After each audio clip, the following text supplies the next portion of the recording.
चलो पढ़ना स्टार्ट करें। पॉलिटिकल साइंस हमने शुरू किया था। अभी जब मेरी लास्ट क्लास हुई थी तो मॉडर्न हिस्ट्री का एक हिस्सा हमने पढ़ा था। अब जो बाकी बचा हिस्सा है ना वो ओल्ड जनरल में पढ़ेंगे। आपको शुरू में बताया गया था कि 2 बैचेस आपके लिए हैं, एक न्यू जनरल जिसमें आप 2 से 3 महीने रहेंगे, फिर आप मूव करेंगे ओल्ड जनरल। हिस्ट्री का जो पोर्शन बच गया वो ओल्ड जनरल में पूरी तरह से कंप्लीट होगा। इस बैच में चीज़ें ना बस मेन बताई जाती हैं, जैसे हर चीज़ की तह तक पढ़ने का जो काम है वो ओल्ड जनरल में किया जाएगा। इसीलिए इस बैच के अकॉर्डिंग जितनी ज़रूरत थी उतनी मैंने हिस्ट्री करा दी थी। अब हम पॉलिटिकल साइंस की बात कर रहे थे और कल कुछ वर्ड्स 5 वर्ड्स हमने बातचीत की थी जो इंडिया को समझने में हेल्प करेंगे। ये 5 शब्द तुम्हें याद होंगे। पहला संप्रभुता, संपन्न, सोवर्निटी जिसे कहते हैं। दूसरा लोकतंत्र, डेमोक्रेटिक कंट्री। तीसरा समाजवादी, सोशलिस्ट। चौथा धर्म निरपेक्ष, सेक्युलर। और लास्ट इज रिपब्लिक या गणतंत्र, या जिसे गणराज्य भी कहते हैं। तो भारत संप्रभुता संपन्न देश है, न यूएसएसआर की समाजवाद जैसा समाजवादी है और ना अमेरिका जितना कट्टर पूंजीवादी है कि भैया सिर्फ अमीर ही अमीर बसें, गायब हो जाएं गरीब लोग, ऐसा भी नहीं है। लेकिन हाँ, अपनी मर्जी हम चलाएंगे और हमारा डिसीजन होगा। और इसी के लिए हमने एक मूवमेंट भी चलाया था, नाम नॉन अलाइंड मूवमेंट, जिसमें बहुत सारे देशों के लोगों ने हमारा सहयोग किया। 3 नाम तुम्हें बताए थे, एक इंडोनेशिया के डॉक्टर सुकर्णो, एक बताए थे मिस्र इजिप्ट के, अफ्रीका के कर्नल नासिर, और एक यूगोस्लोवाकिया के बताए थे जिनका नाम था, क्या नाम था, मार्शल टीटो। और इन सबको लीड कर रहे थे भारत के कौन, पंडित नेहरू। ये 4 लोगों ने मिलकर 1956 में इंडिपेंडेंस के 9 साल बाद तुम्हारे देश ने कहा कि ना मैं अमेरिका से डरता और ना मैं यूएसएसआर से दबता, मैं अपनी नीति बनाऊंगा और हमारी विदेश नीति हमारी मर्जी से डिसाइड होगी। हम किसी के साथ व्यापार करें, दूसरा ये नहीं कह सकता कि तुम इसके साथ व्यापार क्यों कर रहे हो।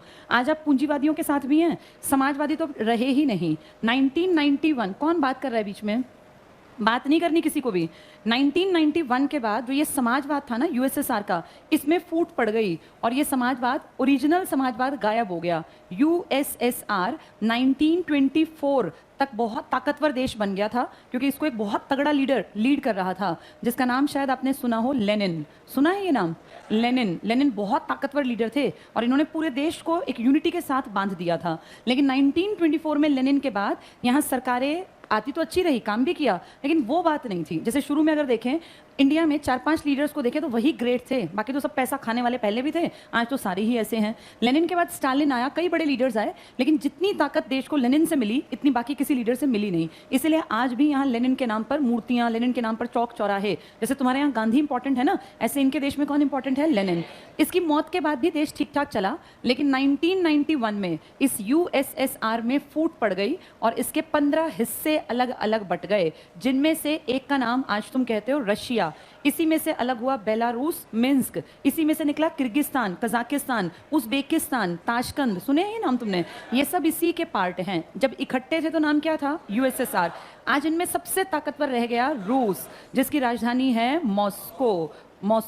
तो रशिया, जहां व्लादिमीर पुतिन का नाम आपने सबने सुना हुआ है, ये रशिया को मैनेज कर रहे हैं, रशिया को हैंडल कर रहे हैं। इसी का एक पार्ट यूक्रेन था, जो यूरोप में एक बड़ा देश था ना यूक्रेन। अभी पीछे रूस और यूक्रेन का विवाद था, तो ये रूस का हिस्सा इसलिए मान रहा था रूस इसको, क्योंकि एक टाइम पर ये यूएसएसआर का ही पार्ट थे सारे।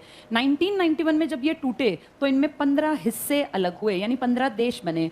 उन 15 में से 11 ने बाद में कहा हम CIS बनेंगे, यानी कॉमनवेल्थ ऑफ इंडिपेंडेंट स्टेट्स। ये इंपॉर्टेंट है, Commonwealth of independent states. USSR के बटने के बाद 11 ने इकट्ठे होकर बनाया था। 24 मई को बनाते हो, इसी के कारण CIS डे। तो ये समाजवाद वाला देश बट गया था किस सन के बाद, इसीलिए कोल्ड वॉर भी खत्म हो गया। कोल्ड वॉर पीक पर था। सेकेंड वर्ल्ड वॉर के बाद 1945 से 1991 पूरी दुनिया ने एक ऐसा वॉर देखा जो दिखा कभी नहीं, जिसे कहते हैं कोल्ड वॉर। ये आइडियोलॉजी की लड़ाई थी, अमीरों की अलग और समाज की बराबरी की चाहने वालों की अलग। इसी से बचने के लिए आपने अपना आंदोलन, कौन सा आंदोलन चलाया था, नॉन अलाइंड मूवमेंट, गुट निरपेक्ष आंदोलन। कल हमने लोकतंत्र की बात की थी। लोकतंत्र की क्या पहचान है, कितने साल में वोट डाल सकते हैं आप, 5 साल। यही लोकतंत्र की पहचान है कि एक लिमिटेड टाइम के बाद बाद आपको अपनी सरकार बनाने का मौका दोबारा मिलेगा। समाजवाद, आपकी सरकार नहीं है समाजवादी, आपके देश की व्यवस्था कौन सी है? मिश्रित। आपकी इकोनॉमी क्या है? मिक्स्ड, जिसमें कौन कौन है? प्राइवेट भी हैं और पब्लिक भी हैं, प्राइवेट स्कूल भी हैं, पब्लिक स्कूल भी हैं, सरकारी स्कूल और प्राइवेट स्कूल, सरकारी अस्पताल और बड़े प्राइवेट अस्पताल, सब कुछ चलता है। आपकी इकोनॉमी है मिक्स्ड, लेकिन आपकी गवर्नमेंट ज्यादा फायदा किसका करना चाहती है? समाज का। इसीलिए ये कहती है कि मेरा झुकाव किस तरफ है? समाजवाद। लेकिन अब की सरकार में हम देख रहे हैं समाजवाद की सारी चीजें बिकती जा रही हैं। आने वाले जमाने में चीजें जुड़नी मुश्किल हैं। अब दोबारा नहीं बनाएगी सरकार, जो बेच दिया सो बेच दिया। अब ये धीरे धीरे समाजवाद से किस तरफ मुड़ती जा रही है? पूंजीवाद। और आपके देश के लोग अभी इतने ताकतवर नहीं हैं जो पूंजीवाद के साथ लाइफ को जी पाएंगे। यहाँ बुरा हाल होगा। श्रीलंका का नाम पता है ना तुम्हें, कैसा हड़कंप मचा हुआ है वहाँ। खैर पूंजीवाद नहीं, उसका कारण अलग है, उनकी थोड़ी गलत नीतियां। पर आपका देश जो इस तरफ चल पड़ा ना, या तो काबिलियत हो इतनी कि हम पूंजीवादी बन पाए, हमारी काबिलियत है जीरो, हम काबिल नहीं है उतने। और इसका कारण भी हमारी सरकार है। सरकार ने ऐसी पॉलिसी बनाई ही नहीं कि लोग पहले काबिल बने। हम जब 10वीं 12वीं तक पढ़ते हैं तो हम सभी की बुद्धि का विकास थोड़ी ना होता है। आप चाहे किसी स्कूल में पढ़े, आप सबको सिर्फ ये सिखाया कि परसेंटेज से मतलब रखो। कॉन्सेप्ट समझ में आया नहीं आया, किसने कहा कि आना जरूरी है? तुमने 10वीं तक पूरी वर्ल्ड हिस्ट्री पढ़ी, साइंस पढ़ी, ज्योग्राफी पढ़ा, मैथ्स पढ़ा, इकोनॉमिक्स, लेकिन आता कुछ नहीं। जितनी बातें बता रही हूँ ये सब 8वीं से 10वीं के बीच में है। ये आती क्यों नहीं? क्योंकि सरकार की पॉलिसी हमेशा किस पर बेस्ड रही? बस इसलिए हमने कभी पढ़ाई उस हिसाब से की नहीं। इंडिया के पास ना उतना स्किल्ड है ही नहीं इंसान जितना होना चाहिए। तो इसकी सारी कमी का कारण आपका एजुकेशन सिस्टम है। और ये सिस्टम मैंने और तुमने तो नहीं बनाया, इसको तो बनाने वाली सरकार है। अब सरकार कह रही है कि हम धीरे धीरे प्राइवेटाइज की तरफ चल पड़े, लेकिन उतनी काबिलियत तो पैदा करो। आने वाली पीढ़ी या तो इतनी काबिल हो कि प्राइवेट में एडजस्ट हो पाएगी, नहीं है तो भूखा क्यों मारना उनको। तो ये था आपका समाजवाद। धर्मनिरपेक्षता के दो मतलब क्या थे? देश का अपना कोई धर्म नहीं है, यहाँ सब धर्म बराबर हैं। गणतंत्र का मतलब क्या था? देश का सबसे बड़ा आदमी का पद कैसा नहीं है? हाँ, पैतृक नहीं है। हाँ, ये नहीं है कि भाई ये इसके बेटे को ही अगला राष्ट्रपति बनाएंगे। और दूसरा, इसका एक लिमिटेड क्या है? इसका टाइम पीरियड है। मैंने कल आपको एग्जाम्पल दिया था, महारानी ब्रिटेन 1952 से वही बैठी है और अब तक बैठी है। आपके कितने राष्ट्रपति बदल गए? अब ये 15वां आ जाएगा। कब आने वाला है? 25 जुलाई को आपके देश में 15वां राष्ट्रपति होगा। आपने 15 लोग बार बार हटा हटा के कुर्सी पे बैठा लिया, और वो कब से बैठी है? जब आपका पहला था। तो सोचो उनके देश में ये नहीं है, उनके देश में राजतंत्र है। आज भी उनके देश का हेड जो है महारानी ब्रिटेन, वो एक परिवार की मुखिया है, और उसी की बहू अगली महारानी, उसी के हस्बैंड अगले जो उनका बेटा होगा वही महाराजा बनेंगे। क्या ये पांचों बातें समझ में आ गई थी? आज इसके आगे से पढ़ेंगे। आपके देश में कॉन्सेप्ट दिया गया है कॉन्स्टिट्यूशन में, आम आदमी की सेफ्टी के लिए उसे क्या दिए गए हैं? मौलिक अधिकार। ये मौलिक अधिकार लिमिटेड है या अनलिमिटेड है? लिमिटेड है। तुम लोग बुक्स लाए हो आज? हाँ, क्योंकि ना ये मौलिक अधिकार का टॉपिक बहुत बड़ा टॉपिक है। इससे पहले मैं चाहती हूँ थोड़ा सा तुम किताब को कवर कर लो, जो अब तक पढ़ाया उसको। तुम इसमें देखो जरा, फर्स्ट टॉपिक अभी समझ नहीं आएगा तुम्हें, तुम इसमें निकालो सेकेंड टॉपिक 21 पेज पर, जहाँ हेडिंग है कॉन्स्टिट्यूएंट असेंबली या संविधान सभा। ये लंबा चौड़ा टॉपिक है। संविधान सभा। कितने करोड़ की आबादी थी आपकी आज़ादी के टाइम? लगभग इस 40 करोड़ में 10 लाख पे एक आदमी के हिसाब से लगभग कितने लोग? 389 आए थे। लगभग कितने आने थे? 400। क्लास में जो गड़बड़ करता दिखे ना, इसको बाहर कर। क्या कह रहा है? फोन लेके बैठा है? क्यों बातें कर रहे हो भाई? इतना ये सारा आता है? अब दोबारा बोलेगा वो तो पकड़ा जाएगा। थोड़ी देर में फिर नजर रख, जिसकी आदत खराब है बोलने की वो बोलेगा ही बोलेगा। ये सारी बातें सुन लो और समझ लो, ये बहुत इंपॉर्टेंट है और ये सब एग्जाम में आएगा। ये सब मैंने पढ़ा दिया। कितने लोग चुने गए थे? इनमें से कितने लोगों ने कहा था भाई हम क्यों आए, हमारा देश ही अलग बनेगा? कौन से लोग थे ये? मुस्लिम लीग। कितने लोग थे? 73। कौन लोग असमंजस में थे, जाए ना जाए? देसी रियासतें। कितने लोग थे? अगर इसको मैं डिवाइड करूं 3 हिस्सों में तो कैसे बना था ये? इसी तरह तो बना था। इनमें से ही मुस्लिम लीग, कांग्रेस सब थे, अकाली दल वगैरह सब इसमें से ही थे। फिर इसमें से मुस्लिम लीग ने कहा भाई हम नहीं जाएंगे इनकी बैठकों में, ये बैठक है इंडिया की और हम बनाएंगे पाकिस्तान। इस टाइम तक ये तो क्लियर था कि पाकिस्तान बनेगा, क्योंकि किस सन की घटना है ये? 46 की। इलेक्शन कब हुए थे? जुलाई। और बैठकें कब स्टार्ट हुई थी? दिसंबर। 3 तारीख बताई थी, 9, 11, 13 दिसंबर 1946। सेम चलेगा। कौन था यहाँ अध्यक्ष? डॉक्टर सच्चिदानंद सिन्हा। बीमार हो गए, हॉस्पिटलाइज्ड। यहाँ कौन था? राजेंद्र। और यहाँ पंडित नेहरू ने एक वो फाइल ले रखी थी जिसे क्या कहते हैं? ऑब्जेक्टिव। ऑब्जेक्टिव क्या होते हैं? उद्देश्य। तो उद्देश्य प्रस्ताव किसने पेश किया था? पंडित नेहरू। पास तो उसी दिन करना था, लेकिन किसने कहा कि रुको अभी? अम्बेडकर ने कहा कि वेट कर लो। किस किस का? देशी रियासतों का और मुस्लिम लीग का। ये मुस्लिम लीग के संबंध किसके साथ अच्छे हैं? अंबेडकर। और अंबेडकर किस सीट से हारेंगे? इससे पहले हार गए थे, मुंबई। कहाँ से जीत के आए थे? हाँ, अभी देश आज़ाद नहीं हुआ, अभी मुस्लिम लीग इनके फेवर में है, लेकिन आगे जाके हम पढ़ते हैं कि मुस्लिम लीग बाद में पाकिस्तान के लिए काम करेगी और ये सीट जिस पर आपके अंबेडकर जीत कर आए थे, ये किस देश में चली जाएगी? पूर्वी पाकिस्तान। फिर किसकी सीट खाली करवाई जाएगी? मुंबई की। जयकर हटेंगे और कौन बैठेगा? अंबेडकर। अंबेडकर से ज्यादा पहले बड़ा काम कौन कर चुके थे? BN राव। क्या ये संविधान सभा के मेंबर हैं? क्या इन्होंने पैसा लिया है? ये संवैधानिक सलाहकार हैं। और कहाँ जज हैं ये? ICJ का मतलब इंटरनेशनल कोर्ट ऑफ जस्टिस। कहाँ हेडक्वार्टर है? हेग। हेग किसका शहर है? नीदरलैंड का। कितने जजेस बैठते हैं यहाँ? इन 15 जजेस का टाइम पीरियड कितना? एक आ गया तो कितने साल टिकेगा? 9 साल। ये बहुत इंपॉर्टेंट बात है, ये पूरे वर्ल्ड में गिने चुने एक है ये इंटरनेशनल कोर्ट ऑफ जस्टिस, जहाँ 15 जजेस बैठते हैं और कितने साल के लिए? 9 साल। हमारे देश से आज तक कितने जजेस गए हैं? 4। एक प्रेजेंट में बैठा है अभी, क्या नाम है? दलवीर सिंह भंडारी। ये 2012 से बैठे हैं, 12 से 9 साल के लिए। कब तक हो गया? 2021। और अब 21 के लिए दोबारा से आ गए। कब तक के लिए हो गए? 2030। तो 2030 तक यानी अगले 8 साल तक कौन बैठे रहेंगे इस पर? दलवीर सिंह भंडारी। DS दलवीर सिंह भंडारी। प्रेजेंट में भारत की तरफ से ICJ international court of justice में जाने वाला भारतीय है ये। और देखो 12 से, तब तुम 10 साल पुराने बात कर रही हो, तुम कितने छोटे थे तब से ये आदमी उस सीट पर बैठा है और 30 तक बैठेगा। काम अच्छा किया तभी रिपीट हुआ है, वरना इतना आसान नहीं होता यहाँ रिपीट होना। चलो पढ़ेंगे पेज नंबर 21 पर। जो पॉइंट में पढ़ती जाऊँ उसको समझते चलना, जो अलग इंपॉर्टेंट होगा बता दूंगी मैं। पहला पॉइंट देखो, संविधान निर्माण के लिए गठित प्रतिनिधि सभा को संविधान सभा कहा जाता है, यानी इसका काम था संविधान बनाना, इसके लिए बनाई गई है। सन 1929, इन 2 पॉइंट्स को पहले मैं समझा देती हूँ, इसको बोर्ड पे देखो। जब महात्मा गांधी देश की राजनीति में उतरे एक्टिव होके, कौन सा सन था? 1917। गांधी देश में बड़े लीडर के रूप में कब आए? कौन सा आंदोलन था? नॉन कोऑपरेशन मूवमेंट, जिसे आप कहते हैं असहयोग। लेकिन ये तो फ्लॉप रहा था चौरा चौरी के कारण। फिर गांधी ने दूसरा बड़ा आंदोलन चलाया, नाम क्या था? इंग्लिश में क्या नाम था? हाँ, सिविल डिसोबीडियंस मूवमेंट, हिंदी में सविनय अवज्ञा आंदोलन। कोई रिजल्ट ही नहीं आया, गांधी बीच में रोक के लंदन चले गए थे। गांधी जब इस टाइम पर थे ना, इसके बीच में, तब एक लड़का बहुत फेमस होता जा रहा था जिसका नाम था भगत सिंह। यहाँ देखो मॉडर्न हिस्ट्री काम आ रही है, जिसने सुनी है उसको पता है बातें। भगत सिंह धीरे धीरे चहीता बनता जा रहा था, एक यंग नौजवान उभरता हुआ लड़का। ये बात किसको रास नहीं आ रही थी? कांग्रेस को, पूरी कांग्रेस को, कि ये लड़का अगर फेमस हो गया तो भारत इसकी तरफ चल पड़ेगा। और इसीलिए जब 1927 के साइमन कमीशन की, जो 1928 के फरवरी में आपके मुंबई में आया, जिसने लाहौर तक यात्रा की और लाहौर में उसने किसको मरवा दिया? लाला लाजपत राय को, जिसकी मौत का बदला कांग्रेस ने तो सोचा भी नहीं कि लें। किसने किया ये काम? भगत सिंह। सैंडर्स हत्याकांड, और फिर लाला लाजपत राय की मौत का बदला लेके गायब, मिले थोड़ी ना थे ये, पकड़े नहीं गए, कलकत्ता निकल गए थे ट्रेन में बैठ के। उसके बाद अपनी गिरफ्तारी खुद दी थी 1929। असेंबली में क्या फेंका था? बम।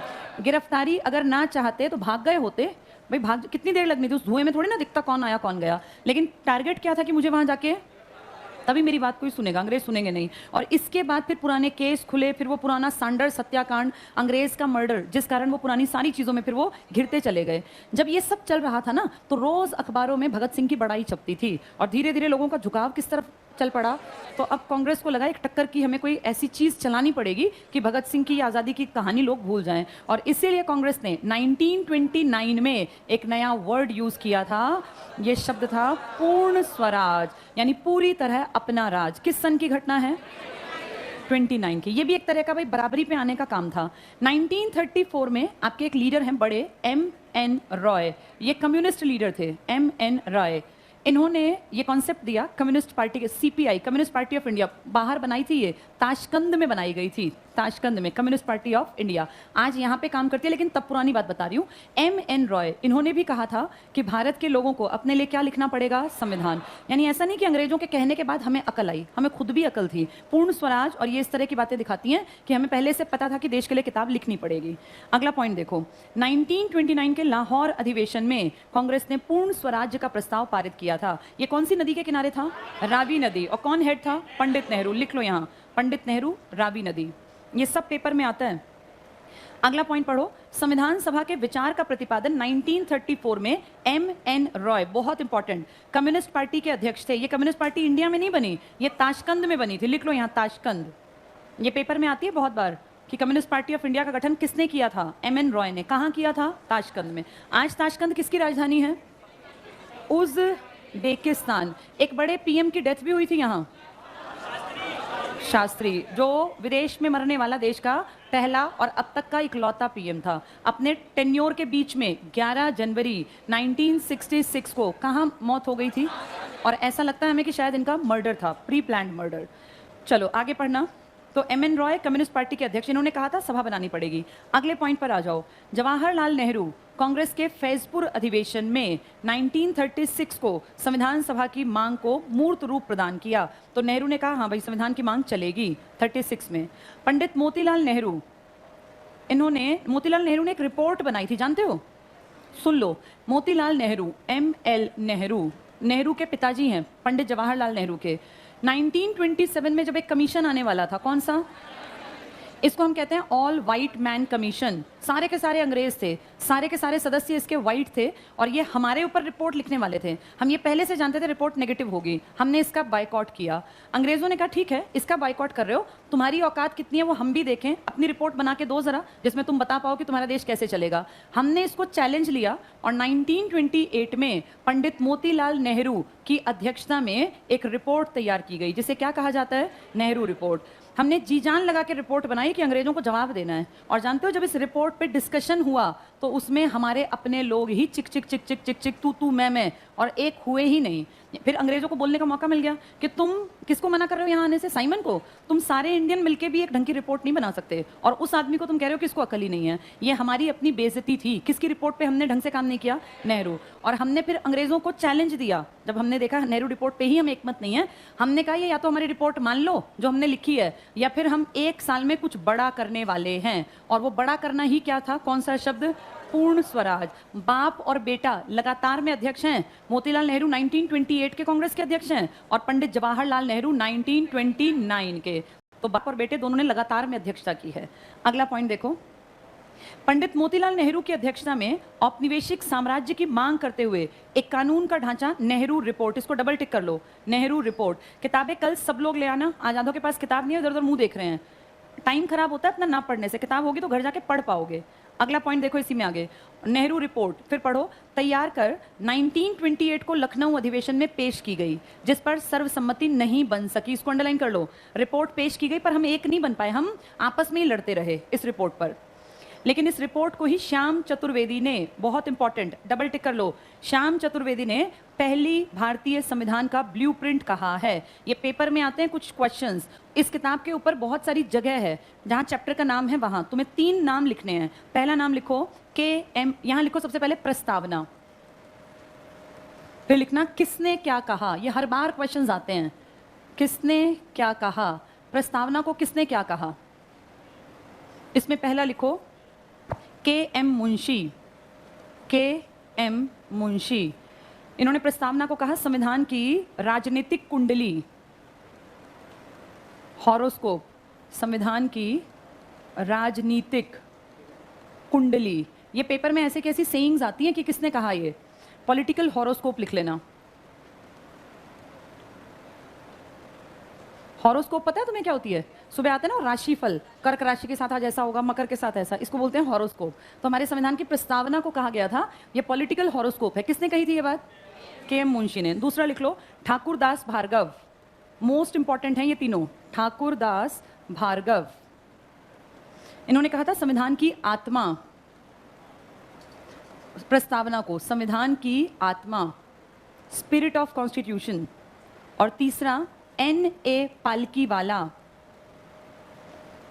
N.A. पालकीवाला, इन्होंने कहा था संविधान का पहचान पत्र, आइडेंटिटी कार्ड, प्रस्तावना को संविधान का पहचान पत्र,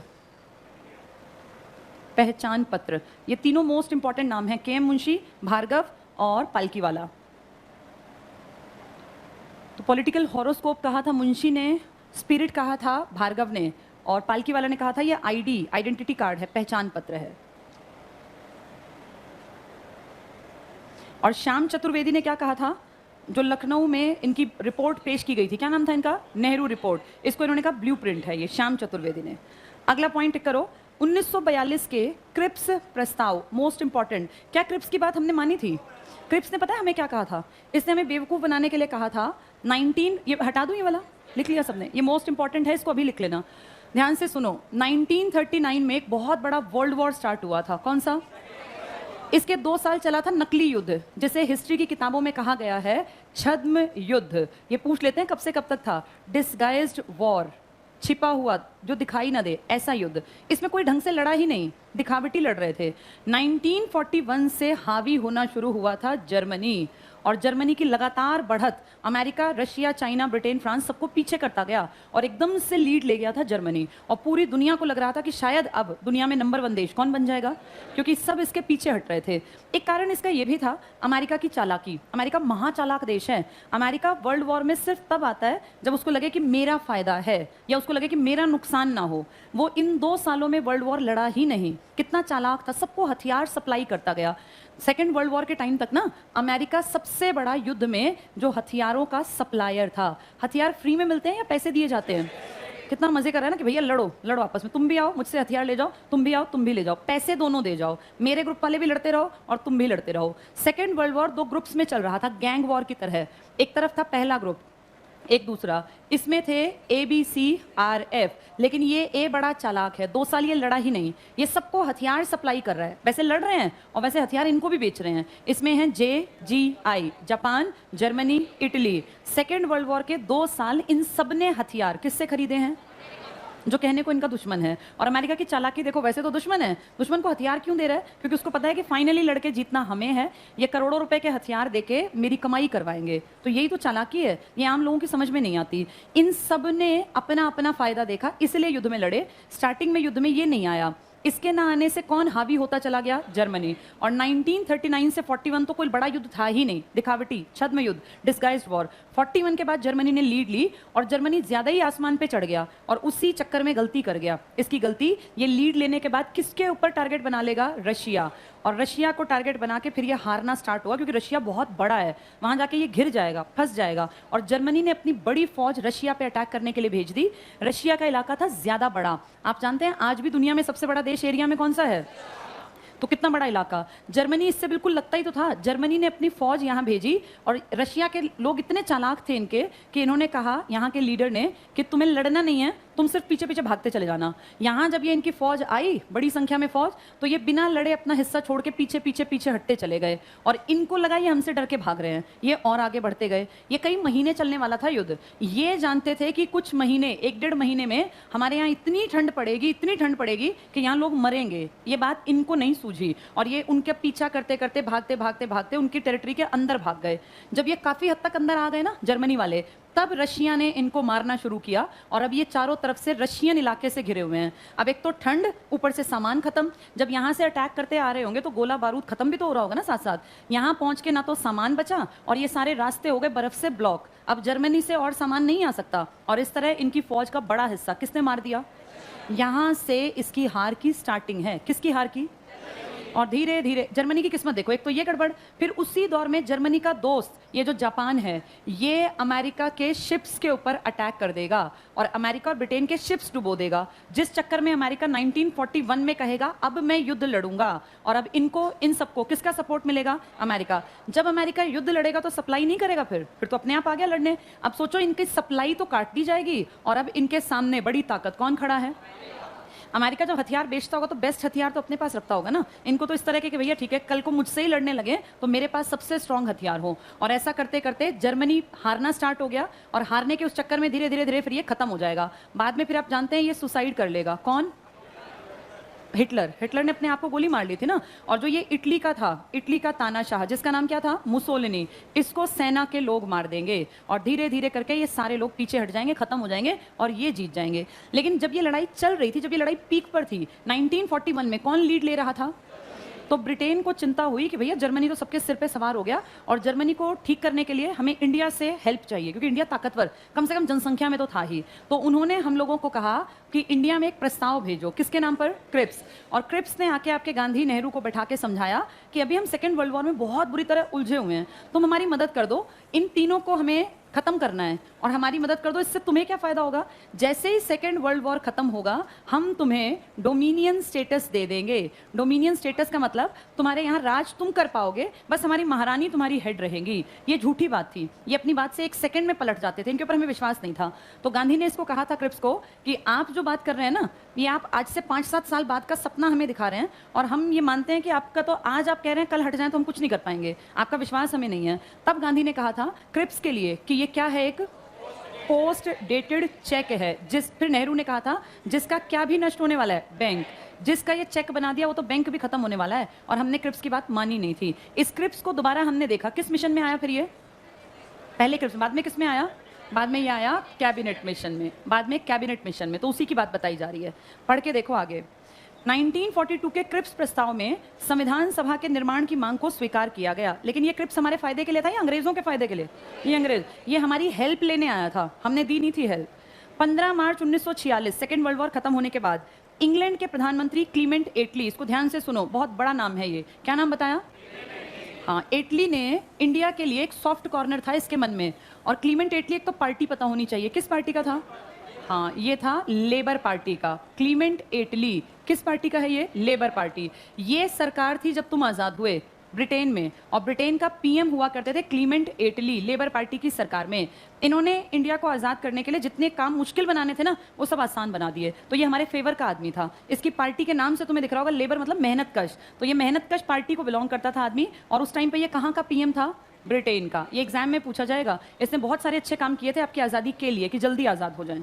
अंडरलाइन कर लो ये। 15 मार्च 46 को इंग्लैंड के प्रधानमंत्री क्लीमेंट एटली ने, बस पढ़ो आगे, घोषणा की कि ब्रिटिश सरकार भारतीयों को स्वतंत्रता प्रदान करने का निर्णय ले लेगी कि हम आज़ाद करेंगे। इस योजना के तहत मार्च 1946 को, इसको अंडरलाइन कर लो अब, मार्च 1946 कैबिनेट मिशन, जिसमें पैथिक लॉरेंस, यहाँ लिख लो हेड, ये हेड थे पैथिक लॉरेंस, स्टेफर्ड क्रिप्स जो 42 में भी आए थे, और AB अलेक्जेंडर, ये भारत आए। कितने लोग भारत आए 46 में? कौन से सन में आए ये? 46 किस महीने में? मार्च। इनके कहने पे इलेक्शन कब कराया आपने? जुलाई। और बैठक कब हुई? दिसंबर। ये याद रखना है। आगे पढ़ो। कैबिनेट मिशन योजना के अनुसार संविधान सभा में कुल 389, अंडरलाइन कर लो ये, 389 सदस्य प्रस्तावित किए गए। यहाँ लिख लो 40 करोड़ आबादी, फिर तुम्हें याद रहेगा 40 करोड़ पे थे ये लोग। अंडरलाइन रखना। 292 ब्रिटिश प्रांतों के, 4 चीफ कमिश्नरी क्षेत्रों के और 93 देशी रियासतों के। ये 4 कमिश्नरी क्षेत्र का क्या तरीका है याद करने का?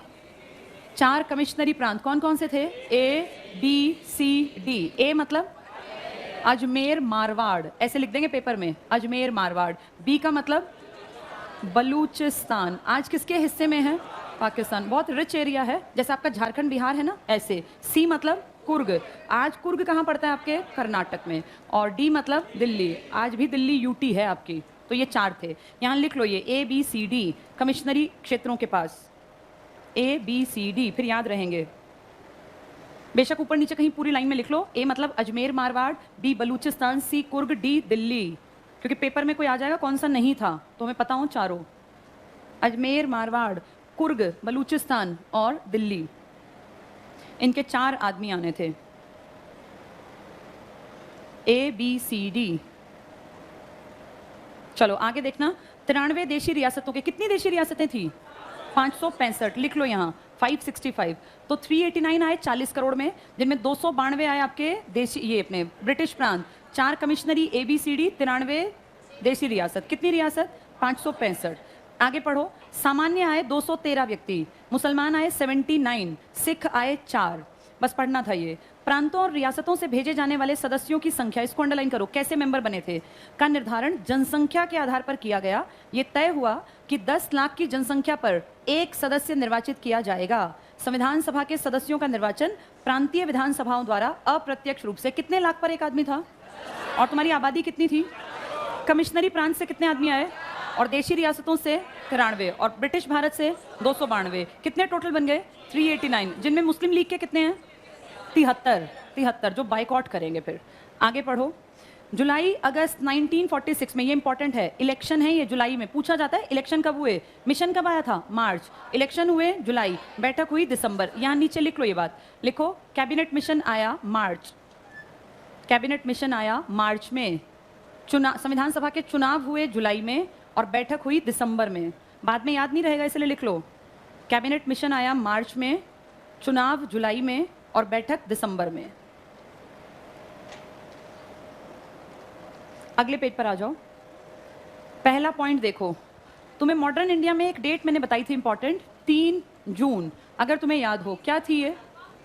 इसी को बोलते हैं भारत पाक विभाजन योजना। इसी का नाम एक आदमी के नाम पर है। किसके नाम पर? माउंट बेटन योजना, जिसमें भारत और पाकिस्तान का विभाजन किया गया। 3 जून 47, अंडरलाइन करो पेज 22 पर, 3 जून 1947 की योजना, यहां लिख लो ऊपर, माउंट बेटन योजना, भारत पाक विभाजन योजना। किताब जिनके पास नहीं है ना, अब ये कल जरूर किताब ले आओ, वरना तुम्हारा नुकसान हो रहा है। ये सब लिखी बातें फिर पीछे रह जाएंगी, याद नहीं होंगी फिर। ये माउंट बेटन योजना, भारत पाक विभाजन योजना। आगे पढ़ना। देश के बंटवारा होने के बाद संविधान सभा का पुनर्गठन किया गया, जिसमें संविधान सभा की कुल सदस्य संख्या 324 रह गई। इसको टिक कर लो, 324। 31 दिसंबर 47 को संख्या 299, और पहली बैठक में जो 9 दिसंबर को हुई, कितने लोगों ने भाग लिया? 207। जो मेन इंपॉर्टेंट है, एक तो 389 याद रखना स्टार्टिंग का। इस 389 का डिवीजन याद रखना, 292, 4 और 93। फिर इसमें मुस्लिम लीग के पूछ ले तो 73, देशी रियासतें पूछे तो 93। बाद में तुम्हारे यहाँ लोग रह गए थे 299, और जो साइन हुए हैं 284। ये उतना इंपॉर्टेंट नहीं है, पर वैसे पढ़ लेते हैं। 324 और 299, ये लास्ट डे था 47 का, और ये जब बंटवारे के बाद की बात है तब, मतलब ये था कि बंटवारा होगा। इन दोनों को पूछा नहीं जाता, ये पूछेंगे हस्ताक्षर और शुरुआत। अगला पॉइंट देखो, तो 299 पहली बैठक में 207 सदस्यों ने भाग लिया। पहली बैठक कहाँ हुई थी? दिल्ली में। दिल्ली में कहाँ बैठे थे लोग जाके? ये बैठे थे संसद भवन के सेंट्रल हॉल में, यहां लिख लो केंद्रीय कक्ष। संसद भवन के केंद्रीय कक्ष में इनकी बैठक हुई थी पहली। इसके बाद आओ अंतरिम सरकार की स्थापना पर। हमने कल परसों पढ़ा था, मैंने बताया था, पढ़ा नहीं था, कि अंग्रेजों ने जाने से पहले हमारी सरकार बनवाई थी, जिसको क्या नाम दिया था हमने? अंतरिम सरकार। इस सरकार में पीएम कौन बना था? नेहरू। और यह भी बताया था कि इसी सरकार में गृह मंत्री किसको बनाया था? सरदार पटेल। क्या इलेक्शन के टाइम में पटेल थे? बाद में जब इलेक्शन हुआ तो पटेल जिंदा नहीं थे। पटेल कब गुजर गए? 1950। और आपके इलेक्शन जाके कब हुए? 1951 के सितंबर में। और कब तक चले? 1952 तक। तो इलेक्शन में तो आपके पटेल थे ही नहीं, फिर पटेल मंत्री कैसे बने? इस वाली सरकार में। कौन सी सरकार थी ये? अंतरिम। अंग्रेजों के टाइम पे बना दी थी आपने 1946 में। और इसमें एक आदमी, बहुत बड़ा नाम, लियाकत अली खान, जो आगे जाके कहाँ चले गए? पाकिस्तान। और क्या बने वहाँ? First PM of Pakistan, Liaquat Ali Khan. ये लियाकत अली खान, ठीक है, शॉर्ट में लिखो चाहे वैसे लिखो। देखो इसमें अगला पॉइंट, अंतरिम सरकार की स्थापना। कैबिनेट मिशन योजना के अनुसार, अंडरलाइन कर लो, सितंबर 1946 को पंडित जवाहरलाल नेहरू के नेतृत्व में अंतरिम सरकार का गठन किया गया। इसमें मुस्लिम लीग शामिल नहीं हुई, लेकिन मुस्लिम लीग में एक बड़ा आदमी था जिसका नाम क्या बताया? लियाकत अली खान। लिखो ये बात, लिखो पाकिस्तान के फर्स्ट पीएम लियाकत अली खान भारत की अंतरिम सरकार के सदस्य थे।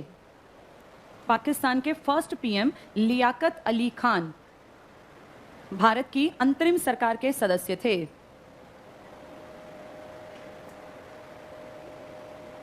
चलो अगली हेडिंग पे आ जाओ, संविधान निर्माण। संविधान निर्माण के लिए बैठक हुई थी। पहली बैठक कब हुई थी? 9 दिसंबर। और फिर कब हुई थी? 11, 13। फिर इन्होंने क्या बना ली थी काम के लिए? कमेटी, जिनमें सबसे बड़ी कमेटी जाके बनी थी 29 अगस्त 1947। क्या नाम था? ड्राफ्टिंग कमेटी, जिसका मुखिया कौन थे? BR अंबेडकर। बहुत इंपॉर्टेंट, जल्दी से पढ़ेंगे संविधान निर्माण। संविधान सभा के गठन के बाद संविधान सभा की पहली बैठक, अंडरलाइन कर लो, ये पूछी जाती है, पहली बैठक 9 दिसंबर 1946 संसद के सेंट्रल हॉल, केंद्रीय कक्ष या केंद्रीय भवन में हुई। डॉक्टर सच्चिदानंद सिन्हा सर्वसम्मति से अस्थायी अध्यक्ष, अस्थायी क्योंकि तबीयत ऐसी लग रही थी। ये कब का जन्म है इनका? 1871 का, और डेथ 1950 की। लिख लो यहाँ 1871 से 1950। ये लग ही रहा था कि लंबे नहीं टिकेंगे, पर बड़े हैं, बुजुर्ग हैं, बना दिए। अगला पॉइंट टिक करना, 11 दिसंबर 1946 डॉक्टर राजेंद्र प्रसाद संविधान सभा के स्थायी अध्यक्ष, स्थायी मतलब परमानेंट। इसी बैठक में बेनेगल नरसिंह राव, कौन है ये आदमी? BN राव। BN राव ने कितने रुपए लिए थे काम करने के? कोई। क्या ये संविधान सभा के मेंबर थे? ये सलाहकार थे, कोई मेंबर नहीं, कोई पैसा नहीं। कहाँ बैठते थे ये? ICJ, जिसमें कितने जज हैं? 15। कितने साल के लिए? अभी कौन बैठा है तुम्हारे यहाँ से? दलवीर सिंह भंडारी। कब तक रहेंगे? 2030 तक। चलो पढ़ो इसको। 11 दिसंबर, अच्छा, सच्चिदानंद सिन्हा को सर्वसम्मति से, ये तो हो गया ना अस्थाई, डॉक्टर राजेंद्र प्रसाद स्थाई, इसी बैठक में बेनेगल नरसिंह राव, BN राव संवैधानिक सलाहकार, यहां लिख लो ICJ international court of justice में जज रहे थे, जिसका हेडक्वार्टर कहाँ है? हेग। हेग कहाँ है? नीदरलैंड, मोस्ट इंपॉर्टेंट में है ये भी। और यहाँ ये भी लिख लो, संविधान सभा के सदस्य नहीं थे, सलाहकार थे, सदस्य नहीं थे। संविधान सभा के सदस्य नहीं थे। गांधी थे क्या सदस्य? गांधी भी नहीं थे सदस्य। नेक्स्ट पे पहुंचना, 13 दिसंबर, ये भी इंपॉर्टेंट, 1946 नेहरू ने संविधान सभा में उद्देश्य प्रस्ताव प्रस्तुत किया, इसी के साथ संविधान निर्माण का काम शुरू हो गया। तो पूछेंगे संविधान निर्माण का काम किसकी अध्यक्षता में शुरू हुआ? नेहरू। 2 दिन पहले बैठकों में सिर्फ अध्यक्ष ही बनाते रहे। पहला अध्यक्ष कौन बनाया? सच्चिदानंद। फिर दूसरी वाली बैठक में काम किसके बाद स्टार्ट हुआ? नेहरू के बाद, जब इन्होंने क्या रखा? उद्देश्य प्रस्ताव, फिर काम स्टार्ट किया। अगला पॉइंट पढ़ना, 13 दिसंबर से 19, ये डेट टिक मत करना। उद्देश्य प्रस्ताव पर संविधान सभा में विचार विमर्श, आगे अंडरलाइन करो। 22 जनवरी 1947 को सर्वसम्मति से उद्देश्य प्रस्ताव को पारित। ये इतने दिन क्यों रुके जबकि उद्देश्य पता था सबको? कौन नहीं आ रहे थे? मुस्लिम लीग और देशी रियासतें। किसने कहा था इनका वेट करेंगे?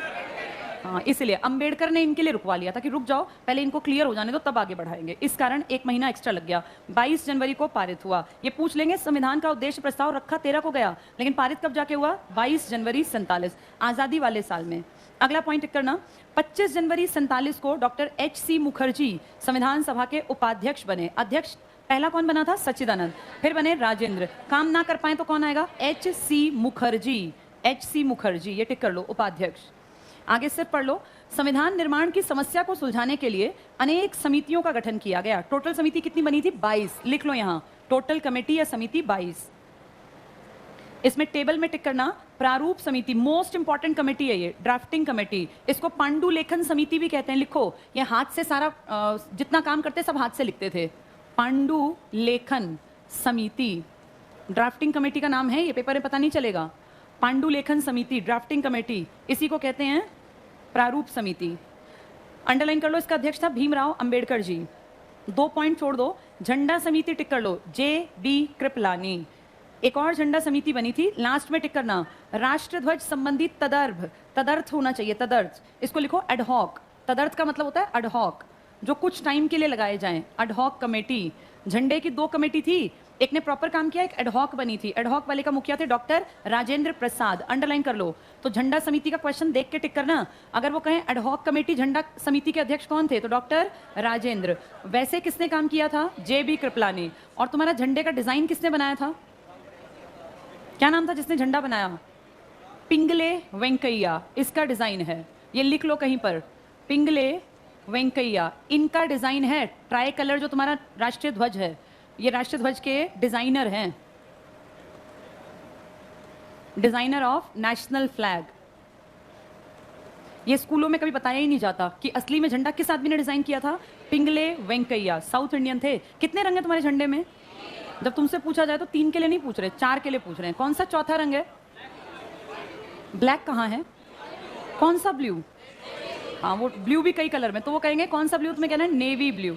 नेवी ब्लू कलर का ये जो अशोक का चक्र है, जिसमें 24 तीलियां, तीलियों को बोलते हैं स्पोक्स, तो 24 स्पोक्स हैं इसमें, 24 तीलियां, 24 घंटे प्रगति करने का ये एक सिंबल है। इंपॉर्टेंट है सारा, लिख लेना कहीं भी, लिख लो। ट्राई कलर का डिजाइन बनाया पिंगले वेंकैया ने। 4 रंग है, 3 तो तुम जानते हो, केसरिया, सफेद, हरा। चौथा रंग कौन सा है? नेवी ब्लू, हल्का नीला, गहरा नीला, आसमानी नीला। तो जहां नेवी ब्लू लिखा हो ना वो टिक करना, ये कई बार क्वेश्चन आता है चौथे रंग का। इसके बाद इसमें टिक कर लो, नीचे पॉइंट पे आओ और दूसरी लाइन पीछे अंडरलाइन करना। इस पर विचार विमर्श करने के लिए 29 अगस्त 1947 संविधान सभा ने प्रारूप समिति का गठन किया। इसकी डेट भी इंपॉर्टेंट है, कब बनी थी ड्राफ्टिंग कमेटी? 29 अगस्त। हर साल तुम 29 अगस्त को क्या मनाते हो? 29 अगस्त बहुत इंपॉर्टेंट डे है। अब स्पोर्ट्स डे मनाते हैं हम। कब मनाते हैं? क्यों मनाते हो स्पोर्ट्स डे? मेजर ध्यानचंद का बर्थडे है। किस दिन? स्पोर्ट्स के जितने अवार्ड मिलते हैं ना, अभी इस साल से ध्यान देना इस बात पर, नौकरी ऐसे ही नहीं मिलेगी, हर चीज पर नजर रखनी पड़ती है। हर साल स्पोर्ट्स के बड़े बड़े अवार्ड दिए जाते हैं। पिछले साल मोदी जी ने तुम्हारे राजीव गांधी खेल रत्न पुरस्कार का नाम बदलकर क्या कर दिया? मेजर ध्यानचंद। ये ध्यानचंद कौन से खेल से थे सब जानते हैं, हॉकी के क्या कहलाते थे? जादूगर। और इनके कारण आपका ओलंपिक में लगातार में 6 लगातार के ओलंपिक में गोल्ड उठाया था, फिर एक बार ब्रेक आया, फिर उठाया था गोल्ड, फिर 2 ब्रेक आए, फिर हमने 8 बार ओलंपिक में गोल्ड मेडल उठा रखा है। किस गेम में? इसलिए हॉकी अपना शुरू में कहा गया था नेशनल गेम बना दो, पर यह भी तुम्हें पता होना चाहिए इंडिया का नेशनल गेम कोई भी नहीं है। ये पता है तुम लोगों को? इंडिया का नेशनल गेम कोई नहीं है। वैसे ही स्कूलों में बस सिखाया गया था कि नेशनल गेम क्या है हमारा। सरकार ने किसी गेम को नेशनल गेम की संज्ञा नहीं दी है। हॉकी का जादूगर कब जन्मा था? इसलिए हर साल 29 अगस्त को क्या मनाते हो? Sports day. इसी दिन तुम्हारी कौन सी कमेटी बनी थी? ड्राफ्टिंग कमेटी, जिसका मुखिया कौन बना था? अंबेडकर। बस ये लास्ट पॉइंट टिक कर लो। प्रारूप समिति अध्यक्ष डॉक्टर भीमराव अंबेडकर। यहां लिख लो ड्राफ्ट तैयार किया था BN राव ने। कमेटी बनी बाद में, पहले ड्राफ्ट बना। ड्राफ्ट तैयार किया था BN राव। BN राव कौन है? पढ़ चुके तुम। बेनेगल नरसिंह राव। कल सब लोग बुक्स ले आना, कल पढ़ेंगे आगे।